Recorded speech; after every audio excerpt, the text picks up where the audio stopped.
Hi everyone, I'm Rui, and on the previous video we went over the most important columns available for the alarm console.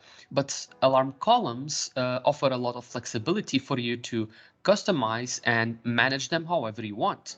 So in this video we'll see how you can customize the columns in your alarm console and leverage properties to do so. As you probably noticed from before, the visible alarm columns are just a small subset of all available columns. To start browsing all available columns, you right-click on the header of the tab. The Add Remove Column setting allows you to add and remove columns at will. Here, you'll see all standard properties of the alarms. Look, these are merely the ones that are visible, but there's clearly a ton more. These are the standard alarm properties.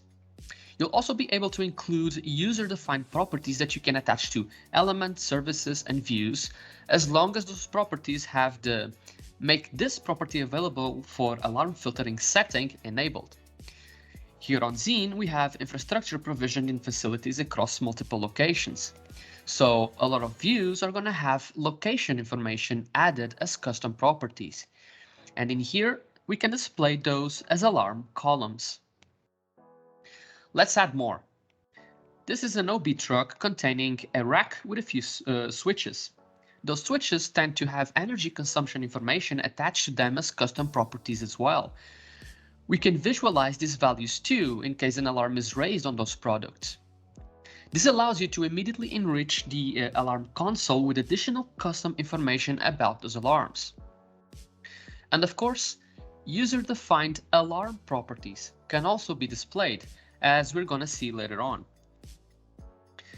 Special action button columns can also be added. They allow you to add inline buttons to, for example, take ownership of an alarm, or masking an alarm, clearing an alarm, and more. When you add them, this is what it looks like. Of course, you can rearrange them however you want. And now I can take ownership of this alarm with just one click. Now, if you ever want to go back to the original default layout, or you change your layout beyond recognition and you would like to undo everything, all you need to do is click Set Default Columns.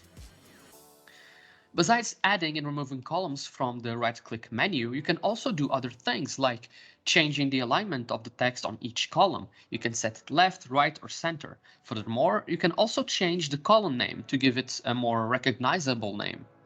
Here's a note, these layout things are all user settings.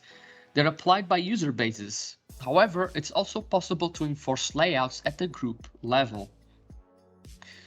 As I mentioned before, you can attach user-defined properties to views, services, and elements, but you can attach them to alarms as well.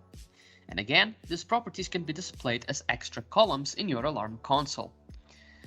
To fill in a custom property on an alarm, right-click the alarm and go to Properties. Select a property and fill in a value, for example, a trouble ticket ID. Trouble tickets are just one example, but this of course applies to everything else.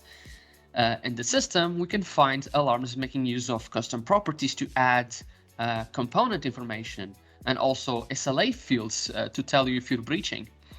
And now I can visualize these on my alarm console as well. To manage alarm properties, you use the cogwheel. Here you can add and remove alarm properties from the system. Here's a heads up. When you add or remove properties, this is performed on all alarms of the DMS. So this is not a user setting, it's a system setting. Adding an alarm property to the console works the same as adding an extra column like we did before.